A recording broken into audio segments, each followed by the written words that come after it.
Centres रखे गए हैं, किस तरह की व्यवस्थाएं की गई हैं और चेयरमैन साहब आए कैसे देखते हैं? माननीय मुख्यमंत्री जी के और चेयरमैन साहब के दिशा निर्देश में और कोऑर्डिनेशन में बहुत अच्छे से तैयारियां पूरी हुई है। और मैं धन्यवाद ज्ञापित करूंगा चेयरमैन साहब का कि आज वो यहाँ नू में ही उन्होंने शुरुआत करी है और हमारे 2 सेंटर पे विजिट किया है। और जहाँ पे हमें एक सेंटर पे गाइडेंस की जरूरत पड़ी तो उन्होंने प्रॉम्प्टली सारा क्लियरेंस कर दी।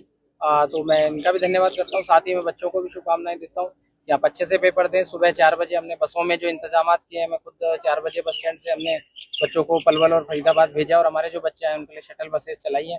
तो ये 13 लाख 13.5 लाख बच्चों के लिए इतनी बड़ी एक्सरसाइज, इतनी वो है। तो मैं HSSC जो हमारा कमीशन है और साथ में जो ट्रांसपोर्ट डिपार्टमेंट है उनके कोऑर्डिनेशन में ये सारा होगा। और बहुत अच्छे से एग्जाम, जो बात हुई है कि भी नू में एग्जाम पहली बार हो रहा है, तो आगे के भी एग्जाम जैसे हमें एश्योरेंस और वैसी भी बात है, हमारे कॉन्फिडेंस है कि आगे भी होंगे और ये एग्जाम भी बहुत अच्छे से करके हम एग्जाम्पल सेट करेंगे।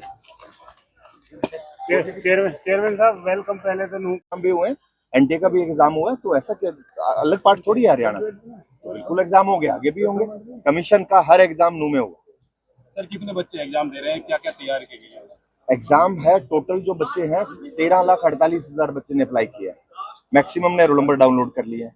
तो मैं आज सेंटर्स में यही देखने आया था कि बच्चों का बड़ा उत्साह है, बच्चे आए हुए हैं और अरेंजमेंट्स हैं। डीसी साहब मेरे साथ विजिट कर रहे हैं, तो बहुत अच्छे से अरेंजमेंट है। बच्चों को कोई प्रॉब्लम नहीं है, मैं बच्चों से मिलकर आया हूँ और बड़े अच्छे से एग्जाम हो। चेयरमैन साहब 12,500 बच्चे ऐसे रह गए अभी भी जो एग्जाम में नहीं बैठ पा रहे हैं। मांग उठ रही है कि उनको कम से कम 28 तारीख को एक मौका दिया जाए। जो कोर्ट चले गए थे उनका रास्ता तो साफ हो गया, लेकिन अभी भी 12,500 बच्चे। मैं भी आप लोगों से क्वेश्चन पूछ लूं। आप मेरे से बहुत सारे क्वेश्चन पूछ रहे हैं।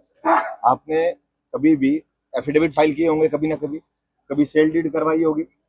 अगर आप तहसीलदार ऑफिस में जाते हैं या कोई एफिडेविट फाइल करते हैं तो उसमें पूरी डिटेल होती है, लेकिन आप साइन ना करें, क्या वो वैलिड है?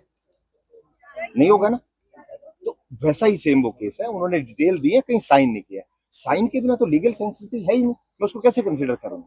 और जब 13.5 लाख बच्चों ने फॉर्म फिल किया है तो इन 12,000 में ऐसा मैक्सिमम वो बच्चे हैं जिन्होंने खुद फॉर्म फिल नहीं किया, उन्होंने CSC सेंटर से फिल किया इस वजह से। और 100% ऐसा कभी भी नहीं हो सकता किसी भी कमीशन में, इंक्लूडिंग UPSC। कुछ बच्चों के लिए ऐसा हो सकता है, मुझे उनका दुख है और मैं उम्मीद करूंगा कि नेक्स्ट टाइम वो बच्चे ऐसा नहीं करेंगे और खुद फॉर्म फिल करेंगे और इंस्ट्रक्शन पढ़ेंगे।